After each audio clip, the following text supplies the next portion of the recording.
जब वो CEO wife मुझे देखती है तो मैं सारे डॉक्यूमेंट्स छोड़कर उसकी कंपनी के ह्यूज ग्रुप के खिलाफ पूरा कॉन्फ्रंटेशन करने के लिए तैयार होता हूँ, जिस पर उसे अचानक एहसास होता है कि उसका हस्बैंड मैं ही हूँ और वो खुद को कंट्रोल नहीं कर पाती है। लेकिन जैसे ही वो डिवोर्स पेपर देखती है जो मैं उसे देता हूँ, वो एकदम फ्रीज हो जाती है, जिस पर लिखा होता है कि मैं एम्प्टी हैंड्स चला जाऊंगा, यहाँ तक कि चाइल्ड कस्टडी भी छोड़ दूंगा। हमारी मैरिज कब से सिर्फ नाम की रह गई है और मैं इसे अब और कंटिन्यू नहीं करना चाहता हूँ। जिस पर मैं कहता हूँ, साइन कर दो, ये हम दोनों के लिए बेहतर है। तुम और तुम्हारी मॉम दोनों चाहती हो कि जियांग कान्ह नियन तुम्हारा सन इन लॉ बने, तो मैं खुद ही उसके लिए जगह छोड़ देता हूँ। ये कहकर मैं उस केज से बाहर निकल जाता हूँ जिसे फैमिली कहा जाता है। जिसके बाद मुझे लगता है कि वो समझदारी दिखाएगी और डिवोर्स साइन कर देगी, लेकिन वो फिर से उसे फाड़ देती है। मैं बचपन से ही सु फैमिली में सन इन लॉ बनने के लिए पाला गया था और 20 साल की एज में मेरी शादी टोथन उयन से हो जाती है। फिर 22 साल की एज में हमारा एक बेटा होता है, सोनियम थन। वो बिल्कुल तोथन उयन जैसा है, हमेशा क्वाइट रहता है और कभी खुद से मेरे पास नहीं आता। लेकिन कल रात पहली बार वो खुद मेरे पास आता है और कहता है, पापा जियांग अंकल मरने वाले हैं, उनकी लास्ट विश है कि वो मॉम से शादी करें, क्या आप मॉम से डिवोर्स कर सकते हो? जिस पर उस मोमेंट में मैं पूरी तरह टूट जाता हूँ और सोचता हूँ कि अब बस डिवोर्स ही सही है। सुबह ब्रेकफास्ट के समय मैं खुद तो थाना उयन को डिवोर्स पेपर देता हूँ और कहता हूँ कि मैंने सारी रात बेटे की बातों के बारे में सोचा है। अगर उसे जियांग कान्ह नियन इतना पसंद है तो मैं कस्टडी भी छोड़ दूंगा, मैं एम्प्टी हैंड्स चला जाऊंगा, एसेट्स तुम बच्चे के नाम कर देना, उसे ही सपोर्ट मान लेना। जिस पर तो थाना ह्वेन कॉफी कप रखकर ऊपर देखती है और कहती है, क्या तुम मुझसे बात कर रहे थे? मैं उसके कान में लगे ब्लूटूथ ईयरफोन को देखता हूँ और समझ जाता हूँ कि मेरी एक भी बात उसने नहीं सुनी, जिस पर मेरे अंदर एक हेल्पलेस फीलिंग उठती है, क्योंकि हर बार उससे बात करने पर मुझे यही इग्नोरेंस मिलता है। फिर मैं सीधे डिवोर्स पेपर के लास्ट पेज पर पलटता हूँ और कहता हूँ, साइन कर दो, ज्यादा टाइम नहीं लगेगा। जिस पर वो मुझे देखती है और पेपर खोलने ही वाली होती है। तभी हमारा बेटा दौड़ता हुआ आता है और कहता है, मॉम जल्दी चलो, जियांग अंकल इंतजार कर रहे हैं। जिस पर मैं उसका हाथ पकड़ लेता हूँ और कहता हूँ, पहले साइन करो। और तब वो फाइनली मेरी तरफ देखती है, जैसे उसे उम्मीद नहीं थी कि मैं इतना फोर्सफुल हो जाऊंगा। साइड में खड़ा बेटा उसे जल्दी करने को कहता रहता है, जिस पर वो कहती है, ठीक है मैं साइन करती हूँ, और बिना कुछ पढ़े ही तुरंत साइन कर देती है। फिर दोनों जल्दी से वहां से चले जाते हैं और मैं उन्हें और नहीं देखता, बल्कि अपना नाम उसके सिग्नेचर के पास लिख देता हूँ। मेरी और तोथन हुएन की नेम्स इस लाइफ में 2 बार साथ आती हैं, पहली बार मैरिज सर्टिफिकेट पर और दूसरी बार इस डिवोर्स पेपर पर, जिस पर साइन करने के बाद भी मेरा हाथ हल्का सा कांपता रहता है। इसके बाद मैं पेपर्स को लॉयर को भेज देता हूँ और ऊपर जाकर अपना सामान पैक करने लगता हूँ, जिस पर क्लोजेट भरा हुआ होता है, लेकिन उसमें एक भी कपड़ा ऐसा नहीं होता जो मुझे पसंद हो, और उसे इसका कभी एहसास भी नहीं हुआ। 16 साल की एज से पहले मैं केयर फ्री था, हंसता था, बंजी जंप करता था, रेसिंग पसंद करता था। लेकिन शादी के बाद मुझे रूल्स फॉलो करने के लिए मजबूर किया जाता है, हम्बल और जेंटल बनने को कहा जाता है, क्योंकि उस फैमिली को सिर्फ एक परफेक्ट सन इन लॉ चाहिए था। लेकिन इतना सब करने के बाद भी मुझे सिर्फ उसके फ्रेंड्स की मॉकिंग मिलती है। वो कहते हैं कि मैं फेक हूँ और जियांग कान्ह नियन और तो थान उयन ज्यादा परफेक्ट कपल है। ये सब सोचते हुए जब मैं उन कपड़ों को देखता हूँ जो कोटियन सिन्हा के हैं, तो मुझे अंदर से पेन फील होता है और न्यूजिया जैसा लगता है, जिस पर मैं बाथरूम में जाकर उल्टी करता हूँ। कुछ देर बाद जब मैं मिरर में खुद को देखता हूँ तो रियलाइज करता हूँ कि डिवोर्स लेना बिल्कुल सही डिसीजन है और मैं इस केज में और नहीं रहना चाहता। मैं बाहर निकलकर फिर से खुद बनना चाहता हूँ। फिर मैं अपने बेस्ट फ्रेंड को कॉल करता हूँ कि वो मुझे लेने आए, क्योंकि सो फैमिली मेरा घर नहीं है और कॉल फैमिली ने भी शादी के बाद मुझे इग्नोर कर दिया था, तो वो भी अब मेरा घर नहीं रहा। मेरा फ्रेंड जल्दी ही आता है और कंफ्यूज्ड होकर पूछता है, आज तेरा बर्थडे है और तू यहाँ क्या कर रहा है? पिछले हफ्ते तो तूने कहा था कि वाइफ और बेटे के साथ सेलिब्रेट करेगा। जिस पर मैं शॉक्ड होकर फोन निकालता हूँ और चैट हिस्ट्री देखता हूँ और पता चलता है कि मैंने सच में रेस्टोरेंट बुक किया था और तो थाने ह्वेन को इनवाइट भी किया था, लेकिन उसने अब तक रिप्लाई नहीं किया। पहले शायद मुझे दुख होता, लेकिन अब मैं नंब हो चुका हूँ। जिस पर मैं फ्रेंड के साथ रेस्टोरेंट चला जाता हूँ, लेकिन जैसे ही हम बुकिंग कोड बताते हैं, मैनेजर ऑकवर्ड होकर कहता है कि आज पूरा रेस्टोरेंट तो मैडम ने बुक कर लिया है और वो अपने सन के साथ कॉटियन सिन का बर्थडे सेलिब्रेट कर रही हैं और वो हमें डबल रिफंड देने की बात करता है। जिस पर मैं कहता हूँ कि रिफंड की जरूरत नहीं है, असली कॉटियन सिन है तो मैं हूँ। लेकिन जैसे ही हम हॉल के अंदर जाते हैं, हमें दूर से एक हैप्पी फैमिली की हंसी सुनाई देती है। हम देखते हैं कि तो थाना ह्वेन और कोनिम थान जियांग कांग नियन को बर्थडे विश कर रहे होते हैं, जिस पर वो कहते हैं, आपको हर खुशी मिले, और बेटा कहता है, जियांग अंकल आप मॉम से शादी करो और मेरे डैड बन जाओ। ये देखकर मैं उन्हें खुश बैठा देखता हूँ और नोटिस करता हूँ कि तो थान उयेन की नजरें जियांग कान्ह नियन से हटती ही नहीं है और मेरा बेटा भी उसकी चेयर खींचता है, उसके कपड़े ठीक करता है। 5 साल की शादी में तोथन हुएन को मेरा बर्थडे तक याद नहीं था, जिस पर मेरा फ्रेंड ये सब देखकर सह नहीं पाता और मुझे पानी देता है। फिर मैं उसे बताता हूँ कि मैंने डिवोर्स साइन कर दिया है, जिस पर वो तुरंत मुझे घर ले जाता है। मैं नहीं रोता, लेकिन वो रोने लगता है और गुस्से में तो थान यूएन को गालियां देता है और कहता है कि कोनिम थान भी अनग्रेटफुल है। वो कहता है कि 5 साल से मैं सिर्फ उन्हीं दोनों के लिए जी रहा हूँ, ना कोई काम ना सोशल लाइफ। मुझे बाहर बुलाना भी मुश्किल था, लेकिन जैसे ही तो थाना हुएन कॉल करती थी, मैं बच्चे की तरह खुश होकर घर भागता था और उसके लिए सूप बनाता था। तेरा बेटा जब दूध छुड़ाते वक्त रोता था, तब तू पूरी रात जागकर उसे शांत करता रहता था। एक रात नहीं बल्कि कई रातों तक, जिस पर तू अपना दिल और सब कुछ लगा देता है और बदले में तुझे सिर्फ बेट्रेल मिलता है। मुझे पता है अभी तू अंदर से बहुत टूट रहा है, अगर रोना है तो रो ले। जिस पर अपने बेस्ट फ्रेंड की बातें सुनकर मैं सिर पीछे करता हूँ, एक घूंट बियर पीता हूँ और सोफा पर टिक जाता हूँ। अब मुझसे रोया भी नहीं जाता, लेकिन मैं पहले बहुत बार बार रो चुका हूँ। जब तो माओ ने मुझे रूल्स सिखाने के लिए दबाया था, जब मैं तो थन हुयेन से दिल की बात करता था और वो इग्नोर कर देती थी, और जब मैं रात 12 बजे तक उसका इंतजार करता था लेकिन वो घर नहीं आती थी, तब भी मैं टूटता था। और जब को निमथान को रात में फीवर आता है, मैं उसे संभालता हूँ, उसे कॉल करता हूँ, लेकिन वो फोन काट देती है, जिस पर मैं फिर भी उम्मीद करता रहता हूँ कि कभी तो वाइफ हस्बैंड जैसा रिलेशन होगा, एक केयरिंग फादर और लविंग फैमिली बनेगी, लेकिन उन्होंने कभी मेरी तरफ देखा तक नहीं। 5 साल बीत जाते हैं और मुझे बहुत पहले ही समझ जाना चाहिए था। इसके बाद नशे में मैं गहरी नींद में चला जाता हूँ और अगली सुबह अचानक तो थान यूएन का कॉल आता है, जिसकी आवाज अभी भी स्लीपी और भारी लगती है, जिस पर वो पूछती है मेरा वो नेकलेस कहाँ है। मैं कैजुअली जवाब देता हूँ ड्रेसिंग रूम के पहले ड्रॉर में है। फिर वो पूछती है इयररिंग्स कहाँ हैं, जिस पर मैं कहता हूँ उसके नीचे वाले ड्रॉर में है। ये सब बोलने के बाद अचानक मुझे रियलाइज होता है कि हम डिवोर्स लेने वाले हैं और मुझे अब ये सब करने की जरूरत नहीं है, जिस पर मैं उसे रिमाइंड करता हूँ कि मेड से साफ सफाई करवा लिया करे, आगे कुछ चाहिए हो तो उनसे पूछ लेना, क्योंकि हम जल्द ही डिवोर्स लेने वाले हैं और ऐसे कॉल करना ठीक नहीं है। ये सुनकर वो हल्का सा हंसती है और दूसरी तरफ ड्रॉर खोलने की आवाज आती है, जिस पर मुझे लगता है कि मैंने सब क्लियरली बोल दिया है और मैं कॉल काटने वाला होता हूँ। तभी वो ऑर्डर देती है कि दोपहर में सी फूड पॉरेज बनाकर कंपनी के ऑफिस भेज देना, और ये कहकर वो कॉल काट देती है, जिस पर मुझे साफ समझ आता है कि डिवोर्स की मेरी बात उसने बिल्कुल नहीं सुनी और गुस्से में मेरे हाथ तक कांपने लगते हैं, जिस पर मैं तुरंत उसका नंबर ब्लॉक कर देता हूँ। इसके बाद सोचते हुए मैं को निमथान के स्कूल टीचर का नंबर भी ब्लॉक कर देता हूँ, लेकिन गलती से तो माओ को भी ब्लॉक कर देता हूँ, जिस पर जब मैं घर से बाहर निकलकर लंच के लिए जाता हूँ, वो मुझे रोककर जबरदस्ती कार में बैठा लेती है। फिर वो मेरे चेहरे पर फोटोज फेंकती है, जिसमें तो थान यूएन और जियांग कान्ह नियन की क्लोज फोटोज होती हैं, और गुस्से में कहती है कि मैंने उसे डिसअपॉइंट कर दिया। उसने मुझे 16 साल की एज से ट्रेन किया, लेकिन मैं अपनी वाइफ का दिल नहीं जीत पाया। फोटो के शार्प एज से मेरी गर्दन कट जाती है और खून निकलने लगता है, जिस पर मुझे याद आता है कि जब मुझे सन इन लॉ चुना गया था तब लोग मेरी लक से जेलस होते थे, लेकिन असल में मैंने उसी दिन अपनी फ्रीडम खो दी थी। 16 साल की एज से मैं सिर्फ परफेक्ट कॉटियन सिन्ह बनने के लिए जीता हूँ। दबाव इतना था कि सांस लेना मुश्किल हो जाता है, जिस पर 12th में मैं जानबूझकर रिबेलियस बनता हूँ, रिलेशनशिप करता हूँ ताकि ये मैरिज टूट जाए, लेकिन तो थान यूएन कुछ नहीं कहती। भले ही हमारी शादी को 5 साल हुए हैं, लेकिन मैं 10 साल से कंट्रोल हो रहा हूँ और अब मैं और नहीं सह सकता, जिस पर मैं साफ कहता हूँ कि हमने डिवोर्स साइन कर दिया है, मैं कस्टडी नहीं ले रहा और एम्प्टी हैंड्स जा रहा हूँ। अगर आपको पसंद नहीं तो कोई और सन इन लॉ ढूंढ लीजिए। ये कहकर मैं कार से उतर जाता हूँ, जिस पर तो माओ शॉकर्ड होकर एक पल रुकती है और फिर मेरा हाथ पकड़ लेती है, लेकिन मैं हंस पड़ता हूँ और कहता हूँ कि मुझे अब किसी चीज का डर नहीं है। सन इन लॉ बनना कभी मेरे लिए ऑनर नहीं था। फिर मैं अपनी स्लीव उठाता हूँ और अपनी रिस्ट के पुराने स्कार्स दिखाता हूँ, जिस पर वो डर कर मेरा हाथ छोड़ देती है और मैं कहता हूँ कि मैं कभी को टीएन सिन बनना नहीं चाहता था और 10 साल तक हर रात मैं चिल्लाता था कि कोई मुझे बचा ले, लेकिन अब मुझे समझ आता है कि मुझे खुद ही खुद को बचाना होगा। ये कहकर मैं कार से उतरता हूँ। इस बार वो मुझे रोकती नहीं, लेकिन मेरे अंदर की बेचैनी अभी भी खत्म नहीं होती, जिस पर मैं अपनी रेड सुपर कार निकालता हूं और तेज स्पीड में ड्राइव करता हूं। लेकिन जैसे ही मैं क्रॉस रोड पार करता हूं, मेरी कार सामने से आ रही एक मर्सिडीज से टकरा जाती है, जिसका नंबर प्लेट फेमिलियर होता है और वो तो थान यूएन की कार होती है। दूसरी कार से उसका असिस्टेंट उतरता है और मुझे देखकर शॉक्ड हो जाता है, क्योंकि सबको मेरी एक फिक्स्ड इमेज पता है कि मैं एक काम और सिंपल आदमी हूँ। रेसिंग करना मेरे लिए अजीब लगता है। मैं कुछ एक्सप्लेन नहीं करता, बस इंश्योरेंस पेपर देता हूँ और कहता हूँ जितना डैमेज है बता देना, और सनग्लासेस पहनकर वहां से निकल जाता हूँ। असिस्टेंट वापस जाकर तो थान यूएन को बताता है कि दूसरी कार मैं चला रहा था,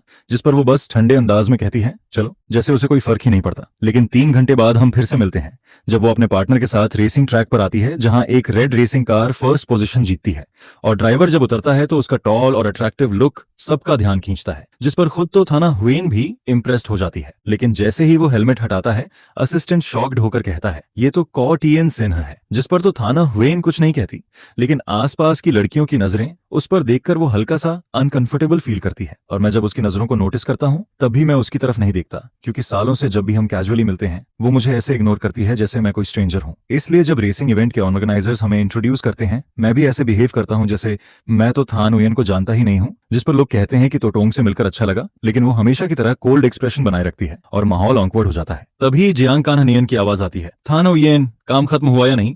अगर हो गया हो तो चलो कंपनी में लंच करते हैं। जिस पर मैं पीछे मुड़कर देखता हूँ और उसे कार से उतरते हुए देखता हूँ। वो आते ही तो थाने ह्वेन की कमर पकड़ लेता है जैसे वहां कोई और है ही नहीं, और मुझे देखकर हल्की सी स्माइल भी देता है, जैसे उसे लगता है कि मैं उसका राइवल बनने के लायक भी नहीं हूँ। जिसके बाद वो दोनों वहां से चले जाते हैं और आसपास के लोग कहते हैं कि तोतोंग काम पर भी जियांग कान्ह नियन को साथ रखती है। उनका रिलेशनशिप सच में बहुत स्ट्रांग है। जिस पर उसका असिस्टेंट मुझे अजीब नजरों से देखता है, जैसे सोच रहा हो कि दुनिया में मुझ जैसा यूजलेस आदमी भी होता है। मैं कुछ नहीं कहता और सीधा रेसिंग ट्रैक से निकल जाता हूँ और तुरंत लॉयर को कॉल करता हूँ कि डिवोर्स सर्टिफिकेट कब मिलेगा, जिस पर वो कहता है कुछ दिन और लगेंगे, और मैं सोचता हूँ कि 10 साल वेट कर चुका हूँ तो 7 दिन और सही। लेकिन मेरा माइंड अभी शांत ही हुआ था कि तो थाना ह्वेन के असिस्टेंट का कॉल आता है, जो पूछता है कि आप कब चीजें लेकर आएंगे, और बताता है कि कि स्कूल टीचर कह रही हैं आपका फोन रीचेबल नहीं है और बच्चे का हैंडमेड होमवर्क अभी तक नहीं पहुंचा।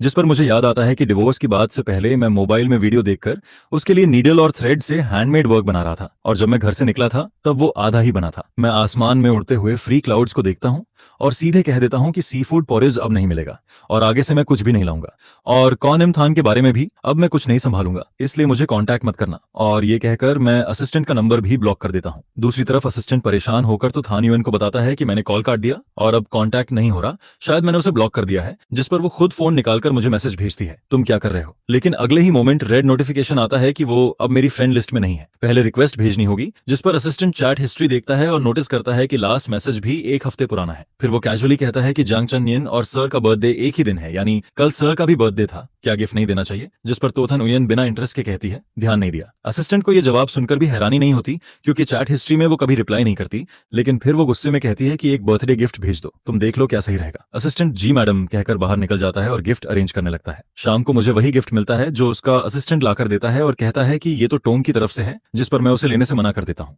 क्योंकि मुझे समझ नहीं आता कि अब गिफ्ट देने का मतलब क्या है। बर्थडे तो गुजर चुका है और वैसे भी पिछले 10 साल से मेरी एक ही विश थी, फ्रीडम, और अब डिवोर्स के साथ वो विश वैसे भी पूरी हो रही है। जिस पर मैं सोचता हूँ कि इन 7 दिनों में हमारा कोई कनेक्शन नहीं रहेगा। लेकिन तभी तो मौ का मैसेज आता है। वो कहती है कि वो डिवोर्स में इंटरफियर नहीं करेगी, लेकिन जब तक डिवोर्स पूरा नहीं होता उसका ग्रैंडसन किसी भी तरह अफेक्ट नहीं होना चाहिए। जिस पर मुझे अजीब लगता है क्योंकि खुद बच्चे ने ही डिवोर्स के लिए कहा था। लेकिन उसके बाद वो लगातार मैसेज करती है कि वीकेंड पर मुझे वैसे ही मेन हाउस आना होगा और बच्चे के साथ टाइम स्पेंड करना होगा क्योंकि तोथन उयन को भीड़ पसंद नहीं है। शादी के बाद हम दोनों मेन हाउस से अलग विला में रहते थे, लेकिन बच्चे के बाद हर वीकेंड हम उसे मेन हाउस लेकर जाते थे, और आज शुक्रवार है जिस पर नॉर्मली मैं ही स्कूल से उसे लेने जाता हूँ। तो थाना उयन हमेशा बिजी रहती है, रात 10 बजे से पहले घर नहीं आती।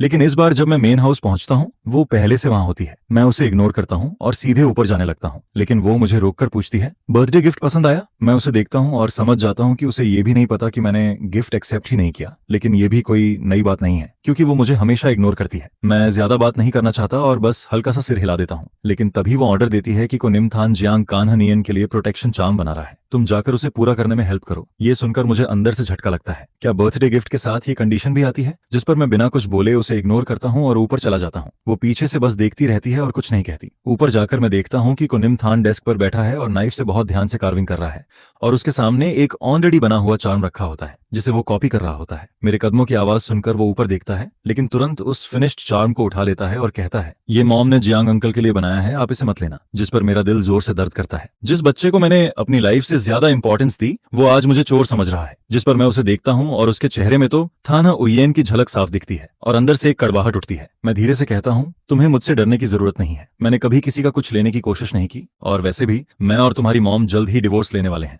और बहुत जल्द जियांग अंकल तुम्हारे नए डैड बन जाएंगे। कोई यंतजू, तुम एक बच्चे के सामने इस तरह उल्टा सीधा बोलते हो। जिस पर क्या तुम अभी भी एक अच्छे फादर हो। यह शायद सबसे लंबी बात है जो तो थाना उयेन ने मुझसे कही है। जिस पर मैं मुड़कर उसके ठंडे चेहरे को सीधा देखता है, हल्का सा मुस्कुराता है। हाँ मैं ही बुरा हूँ। जिस पर तुम इसके लिए कोई अच्छा फादर ढूंढ लो। यह कहकर जैसे ही मैं दरवाजे की तरफ बढ़ता है तभी कॉ येंटू और तो थाना हुएन आगे आकर मेरा हाथ पकड़ लेते हैं, जिसकी आवाज अचानक भारी होकर वार्निंग जैसी लगती है। लेकिन तभी अचानक को निम थान का फोन घड़ी बज उठता है, जिसे सुनकर वह खुश होकर बोलता है माँ अंकल जियांग वीडियो कॉल कर रहे हैं। जिस पर अगले ही पल तो थाना हुएन मेरा हाथ छोड़ देती है और मैं उसे फोन उठाने जाते हुए देखता है, जिसका चेहरा जो अभी तक ठंडा था अब मुस्कुराने लगता है। यह देखकर मुझे अचानक सब बेकार सा फील होता है। जिस पर बिना कुछ बोले मैं गेस्ट रूम में लौट जाता है और दरवाजा बंद कर देता है। कमरा काफी पुराना है जबकि जून का महीना है, फिर भी मुझे ऐसा फील होता है जैसे मैं किसी ठंडी जमीन के नीचे दफन कॉफिन में लेटा हूँ। लेकिन इसी बीच एक अजीब सी फेमिलियर शांति भी महसूस होती है। इसके बाद जब से मैंने तो थाने हुएन को डिवोर्स पेपर्स दिए थे तब से मैंने अपने अंदर सब कुछ टूटने का माइंडसेट बना लिया था। उस रात सपना काफी कैओटिक था,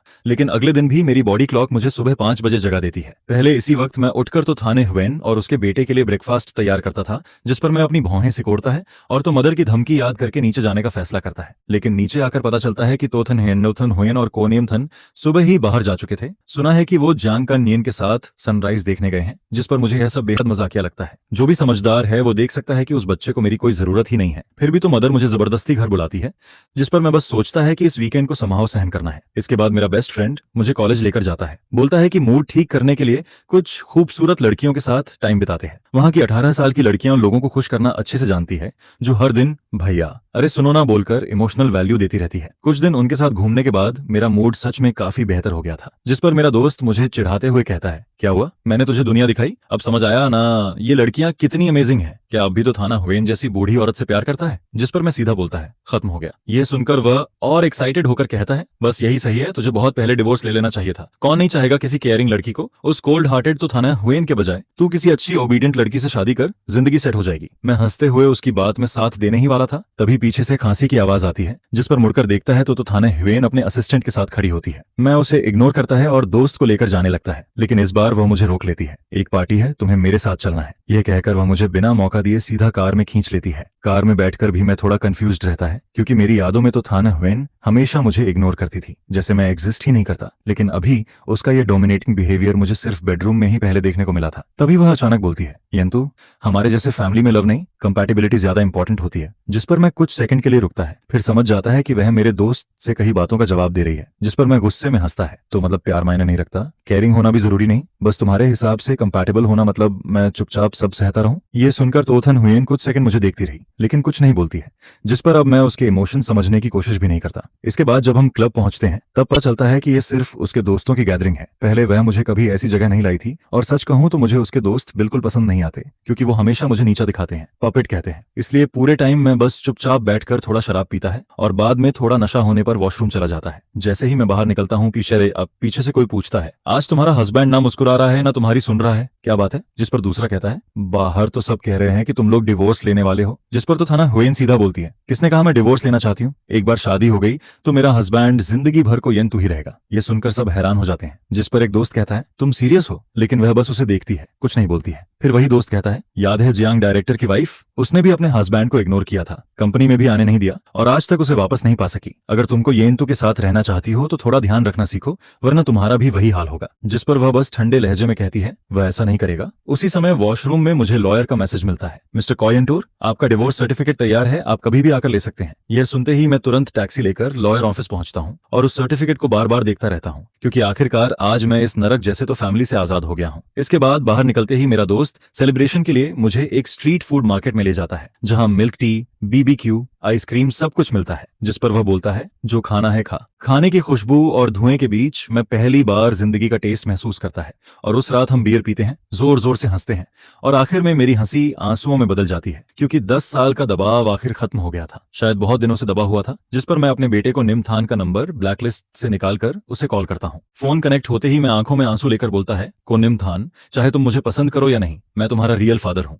जब तुम बीमार होते थे तो तुम्हारी देखभाल मैं करता था, तुम्हें पढ़ाता भी मैं था, लेकिन जिस दिन तुमने जियांग कान्हा नियन के लिए, एक आउटसाइडर के लिए मुझे बुरा कहा, वो अब तुम्हारा फादर नहीं रहा, और तुम भी मुझे फादर मत बुलाओ, तुम उसके लायक नहीं हो। जिस पर फोन के दूसरी तरफ से तोथन हुएन की ठंडी आवाज सुनाई देती है, चोयंतु, तुम क्या बोल रहे हो? यह सुनकर मैं एक पल के लिए रुक जाता है और समझ जाता है कि बच्चा उसके साथ ही है। जिस पर मैं तुरंत ताना मारते हुए हंसता है, तो मैडम, अगर तुम्हारे पास मुझे सिखाने का टाइम है तो अपने बेटे को ठीक से संभाल लो। क्या तुम्हें पता है, तुम्हारा बेटा मुझे कहता है कि मैं तुमसे डिवोर्स लेकर जियांग कान्हा नियन के लिए जगह छोड़ दूं। जिस पर मैं आगे बोलता है, मजेदार बात यह है कि मैंने तुम सबकी ये विश पूरी कर दी। यह कहकर मैं फिर से को निमथान का नंबर ब्लैकलिस्ट में डाल देता है। इसके बाद अगली सुबह मैं सीधा विदेश की फ्लाइट बुक कर लेता है, क्योंकि मुझे पता है कि कल मैं थोड़ा ज्यादा इमोशनल हो गया था, और जैसे ही डिवोर्स की बात बाहर जाएगी तो फैमिली मुझे बिल्कुल नहीं छोड़ेगी। शायद मुझे मजबूर करके घुटनों पर झुका दे और तोथन हुएन से फिर शादी करने को बोले, या किसी दूसरी रिच फैमिली में मेरी शादी फिक्स करने की कोशिश करे। जिस पर मैं फैसला करता है कि मुझे शहर से भागना होगा और कभी वापस नहीं आना है। दोस्तों से गुड बाय बोलकर मैं अपना सामान पैक करता है और घर से बाहर निकलता है, लेकिन जैसे ही दरवाजे पर पहुंचता है, सामने तो थाना हुएन की कार खड़ी दिखती है, जिसमें से वह को निमथान के साथ उतरकर मेरी तरफ आती है। जिस पर वह बच्चे से कहती है, को निमथान, अपने फादर से सॉरी बोलो। ये सुनकर बच्चा अपना छोटा सा चेहरा नीचे करता है, कपड़े पकड़कर धीरे से बोलता है, पापा सॉरी, मैंने आपको डांटा, मैंने गलत कहा कि आप और माँ डिवोर्स ले लो, मुझे माफ कर दो। जिस पर मैं शांत होकर बोलता है, सॉरी की जरूरत नहीं है, जो कुछ छोड़ना था मैं सब छोड़ चुका हूँ, अब कुछ भी बाकी नहीं है। लेकिन जैसे ही मैं यह बोलता है तो थाना हुएन खुद बोल पड़ती है, मैंने को निमथान को अच्छे से नहीं सिखाया, इसमें मेरी भी गलती है। यह सुनकर मैं थोड़ा चौंक जाता है, क्योंकि मैंने कभी उसे खुद से सॉरी बोलते नहीं देखा था।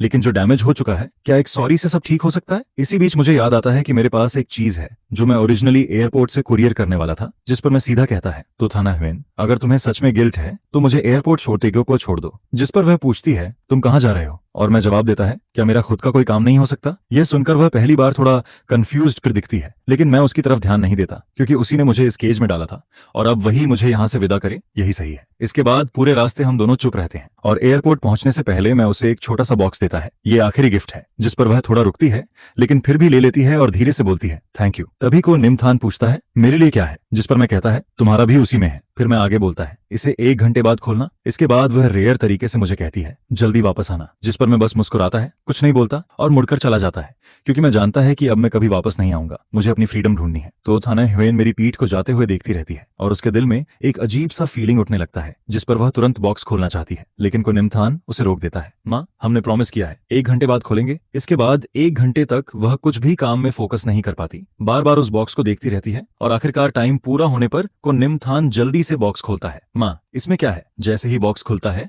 तो थाना ह्वेन मुड़कर देखती है और अंदर सिर्फ एक डिवोर्स सर्टिफिकेट रखा होता है। बच्चा उसे देखकर पूछता है माँ ये क्या है? ये तो गिफ्ट होना चाहिए था। जिस पर तोथन ह्वेन का दिमाग एकदम ब्लैंक हो जाता है। वह तुरंत बॉक्स छीन लेती है और उसके हाथ कांपने लगते हैं। अंदर रखा वो लाल सर्टिफिकेट उसे ऐसे दिखता है जैसे कोई इंसान जो हमेशा घर में था लेकिन जिसे हमेशा इग्नोर किया गया, जिस पर उसके दिल में अचानक डर पैदा होता है और वह गहरी सांस लेकर उसे खोलती है। जैसे ही उसमें अपना और कॉयंतु का नाम देखती है उसकी आंखें चौड़ी हो जाती हैं और वह जोर से उसे बंद कर देती है। इसके बाद वह तुरंत मुझे कॉल करने जाती है लेकिन याद आता है कि मैं फ्लाइट में हो सकता हूँ, जिस पर वह गुस्से में असिस्टेंट को कॉल करती है अभी पता लगाओ कि वह कहाँ गया है और उसे तुरंत वापस लाओ। फिर वह आगे बोलती है और ये भी पता करो कि ये डिवोर्स सर्टिफिकेट किसने बनाया, बिना अग्रीमेंट बिना कोर्ट के ये कैसे पॉसिबल है। उसकी आवाज में गुस्सा और डर दोनों होता है जिसे वह खुद भी नहीं समझ पाती, जिस पर दूसरी तरफ असिस्टेंट डर जाता है क्योंकि उसने उसे कभी ऐसे नहीं देखा था। इसके बाद कोनिंग ऑफिस में इधर उधर घूमती रहती है। उसका अनईजीनेस बढ़ता जाता है और आखिर में वह मुझे फ्रेंड रिक्वेस्ट के साथ मैसेज भेजती है। ये सब क्या है? तुम कोई बच्चे नहीं हो, ऐसा चाइल्डिश प्रैंक क्यों कर रहे हो? फिर वह लिखती है लैंडिंग के बाद रिप्लाई करना, मैं और निमथान दोनों तुम्हारी चिंता कर रहे हैं। थोड़ी देर रुककर वह फिर लिखती है अगर कोई प्रॉब्लम है तो हम बैठकर बात कर सकते हैं, तुम्हें ये सब करने की जरूरत नहीं थी, तुम एक फादर हो, बच्चे नहीं। लेकिन उसके सारे मैसेजेस बिना जवाब के रह जाते हैं, जिस पर वह थककर चेयर पर बैठ जाती है और अपना सिर पकड़ लेती है। सो नियमथन अभी तक एक तरफ चुपचाप ब्लॉक से खेल रहा होता है।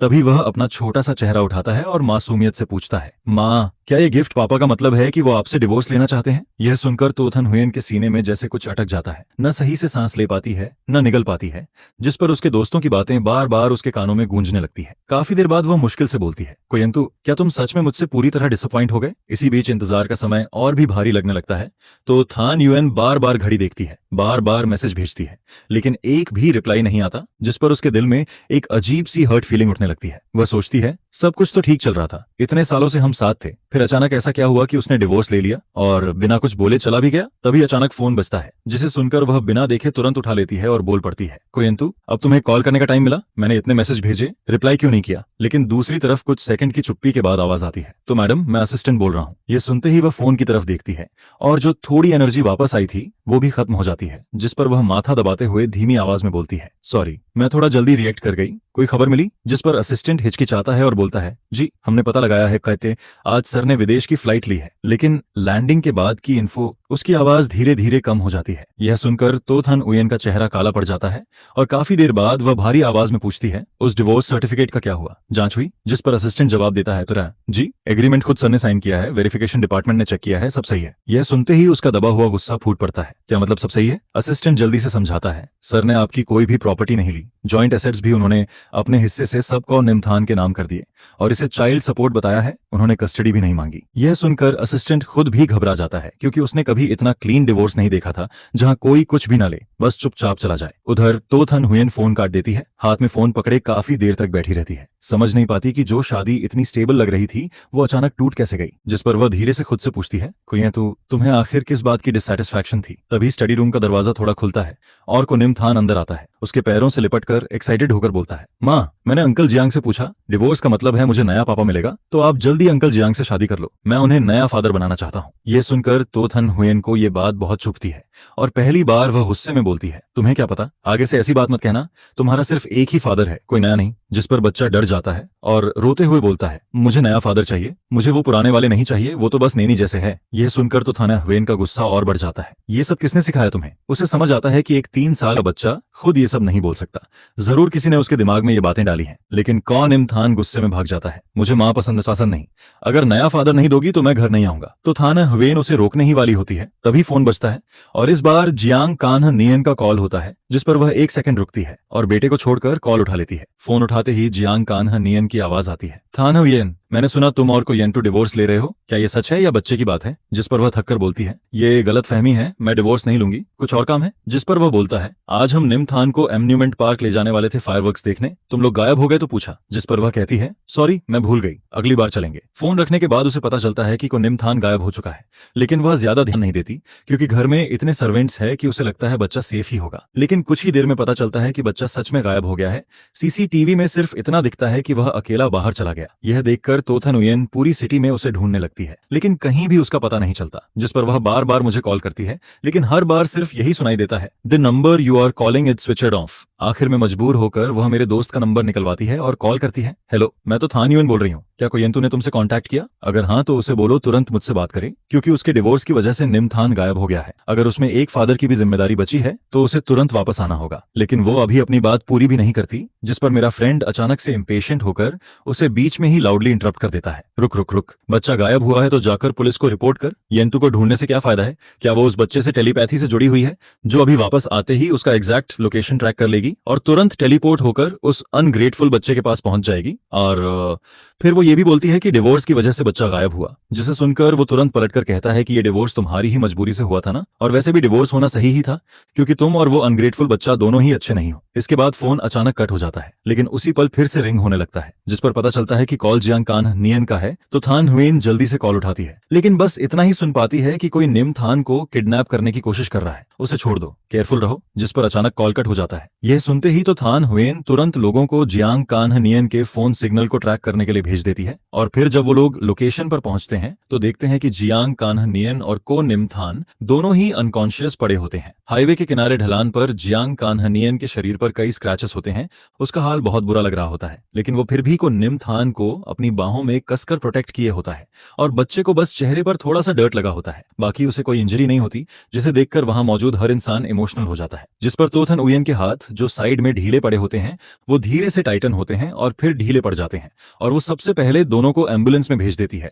फिर फ्लैशिंग रेड ब्लू लाइट्स को दूर जाते हुए देखती है और आखिरकार अपने असिस्टेंट से कहती है कि जियांग कान नियन पिछले कुछ दिनों से क्या कर रहा था, इसकी पूरी डिटेल निकालो, कोई भी क्लू मिस नहीं होना चाहिए। ये सुनकर असिस्टेंट पहले थोड़ा शॉक्ड होता है, लेकिन फिर उसे रियलाइज होता है कि तो बॉस पूरे शहर में ढूंढने के बाद भी यंग मास्टर निमथान को नहीं ढूंढ पाई थी, तो फिर जियांग कान नियन ने कैसे ढूंढ लिया? और फिर वो सोचता है कि इतने सर्वेंट्स होने के बावजूद एक 3 साल का बच्चा बिना किसी को पता चले कैसे बाहर जा सकता है? और अगर ये किडनैप था तो किडनैपर्स ने रैंसम क्यों नहीं मांगा, बल्कि बच्चे को हाईवे पर छोड़ दिया? जिस पर साफ दिखता है कि इतने सालों के बिजनेस एक्सपीरियंस के बाद तो थाना हुएन इतनी ऑब्वियस बातों पर डाउट कैसे नहीं करेगी। फिर बहुत जल्दी उसे प्रूफ मिल जाता है कि इस किडनैपिंग का मास्टरमाइंड खुद जियांग कान नियन ही है, जिस पर वो डॉक्यूमेंट्स को हाथ में लेकर काफी देर तक चुप रहती है और फिर पुलिस स्टेशन से केस फाइल वापस ले लेती है। इसके बाद वो कामली कहती है कि इस बात को बाहर मत जाने देना, सारे एविडेंस डिस्ट्रॉय कर दो, मैं नहीं चाहती कोई तीसरा इंसान इसके बारे में जाने, और बाहर यही कहा जाएगा कि जियांग चान नियन ने निमथान को बचाया है। यह सुनकर असिस्टेंट पूरी तरह शॉक्ड रह जाता है, क्योंकि उसे समझ नहीं आता कि क्या तो बॉस अपने ही बेटे के किडनैपर को प्रोटेक्ट कर रही है। लेकिन इससे पहले कि वो कुछ समझ पाता तो थान हुएन हॉस्पिटल के कॉरिडोर के एंड में गायब हो जाती है। फिर वो पेशेंट रूम का डोर खोलती है, जहां जियांग कान नियन बेड पर टिककर बैठा होता है। उसका चेहरा पैल लग रहा होता है, जिसे देखकर वो हल्का सा फ्रॉन करती है और उसकी नजरों में सस्पिशन नजर आता है। जिस पर जियांग कान नियन हल्की खांसी के साथ वीक आवाज में पूछता है कि नियमथान कैसा है, वो ठीक तो है ना, वो अभी इतना छोटा है, ये सब उसके लिए बहुत बड़ा ट्रॉमा हो सकता है।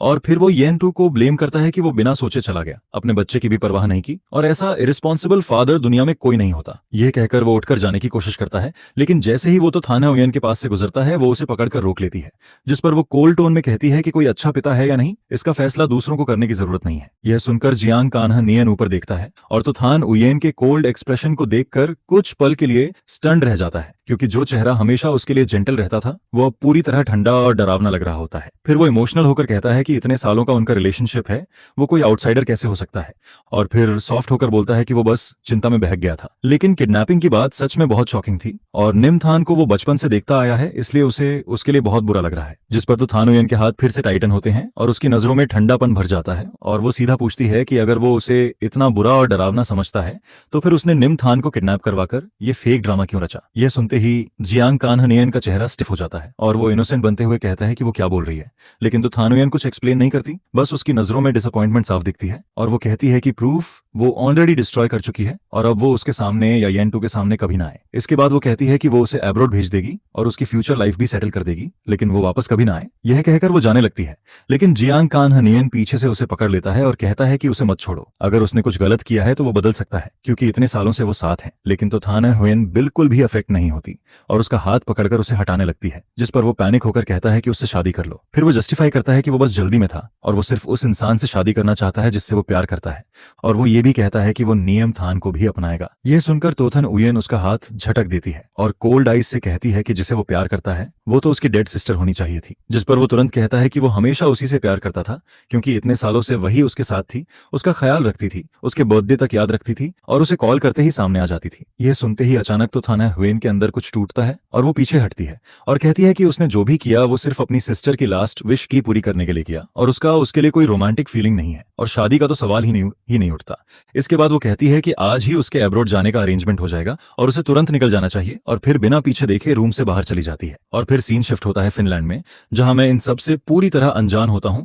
और मुझे रेजिडेंस परमिट मिल चुका होता है और मैं लोकल यूनिवर्सिटी में एडमिशन के लिए अप्लाई करता हूं ताकि अपना सपना पूरा कर सकूं और एक डिप्लोमेटिक ट्रांसलेटर बन सकूं। इसके बाद एडमिशन से पहले मैं अपनी सेविंग्स से एक छोटा सा हाउस खरीदता हूं जिसके बारे में कहा जाता है कि वहां विंटर में ऑरोरा भी दिखता है, जिसे सोचकर मैं एक्साइटेड फील करता हूं और अपने इंडिपेंडेंट लाइफ को लेकर काफी होपफुल रहता हूं क्योंकि अब मैं अपने टाइम को खुद कंट्रोल कर सकता हूं। मैं खुद फिनिश लैंग्वेज सीखता हूं जिसके साथ साथ जर्मन, जापानीज और स्पेनिश भी सीखता रहता हूं, और फिर यूनिवर्सिटी के सेकंड ईयर में मैं इंटरनेशनल स्टूडेंट्स के लिए स्पेशल ट्रेनिंग प्रोग्राम में सेलेक्ट हो जाता हूं जिस पर मेरी लाइफ स्टडी और वर्क के बीच लगातार बिजी रहती है। इसके बाद मैं रेयरली ही अपने पास्ट को याद करता हूं एंड थानुयन के साथ मेरी शादी जैसे एक दूर की याद बन जाती है और यहाँ इस जगह पर मैं सिर्फ खुद होता हूँ, एक कंप्लीटली इंडिपेंडेंट इंडिविजुअल। फिर फिनलैंड में 5वें साल में मैं सक्सेसफुली एम्बेसी में जॉब हासिल कर लेता हूँ और एक डिप्लोमेटिक ट्रांसलेटर बन जाता हूँ, लेकिन मुझे ये बिल्कुल भी पता नहीं होता कि इन 6 सालों में तो थानुयन ने मुझे ढूंढना कभी बंद नहीं किया होता। इसके बाद टो ग्रुप के सीईओ ऑफिस में असिस्टेंट एक्साइटेड होकर कहता है कि टो बॉस को सर के बारे में खबर मिल गई है, वो अभी फिनलैंड एम्बेसी में है, जिस पर तो थानुयन तुरंत खड़ी हो जाती है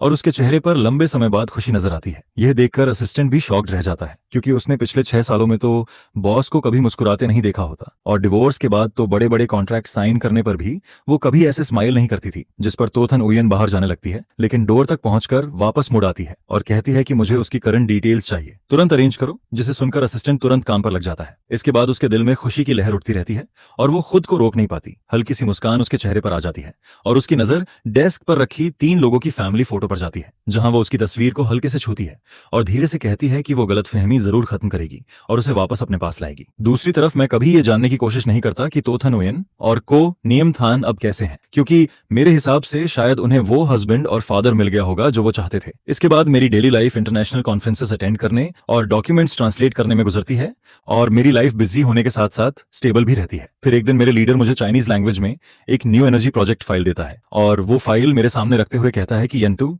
हमारे डिपार्टमेंट में तुम्हारी वर्किंग एबिलिटी सबसे बेस्ट है और ये project Finland trade promotion bureau के लिए बहुत इंपॉर्टेंट है, इसलिए तुम इसे जल्दी कंप्लीट करो। जिस पर मैं थिक प्रोजेक्ट फाइल को देखकर कॉन्फिडेंट स्माइल करता हूं और कहता हूं कि सर आप टेंशन मत लीजिए, मैं इसे जरूर कंप्लीट कर दूंगा। लेकिन जैसे ही मैं फाइल खोलता हूं मुझे पता चलता है कि ये तो ग्रुप का प्रोजेक्ट है। यह देखते ही तोथन की फेमिलियर इमेज मेरे दिमाग में फिर से आ जाती है, जिस पर मैं डीप सांस लेकर खुद को काम करता हूं और सोचता हूं कि उनका प्रोजेक्ट पूरी दुनिया में फैला हुआ है तो फिनलैंड में आना कोई बड़ी बात नहीं है, शायद ये सिर्फ कोइंसिडेंस हो। इसके बाद मैं लगातार कई रातों तक जागकर प्रोजेक्ट ट्रांसलेट करता हूं और फिर कंप्लीटेड फाइल लेकर बॉस के ऑफिस का डोर नॉक करता हूं, जिस पर वो कुछ पेजेस देखकर बार बार सिर हिलाता है और मेरी तारीफ करता है कि मैं सच में टैलेंटेड हूं। लेकिन मैं उसके नेचर को जानता हूं कि जब वो ज्यादा तारीफ करता है तो जरूर कुछ काम निकलने वाला होता है। फिर भी अच्छी बातें सुनकर अच्छा लगता है क्योंकि कई कोलेग्स इसी में फंस जाते हैं, जिस पर मैं सीधे बोल देता हूं कि सर सीधे काम बताइए, ज्यादा प्राइस मत कीजिए, नहीं तो मेरा कॉन्फिडेंस आसमान छूने लगेगा। ये सुनकर वो कहता है कि तो ग्रुप जल्द ही फिनलैंड आने वाला है एनर्जी प्रोजेक्ट इंस्पेक्शन के लिए और फिनलैंड साइड भी इसे बहुत सीरियसली ले रहा है। फिर वो कहता है कि इस बार डिप्लोमेटिक ट्रांसलेशन का काम मैंने तुम्हें असाइन किया है और साथ ही कैजुअली बोलता है कि लाइफ में बैलेंस भी जरूरी है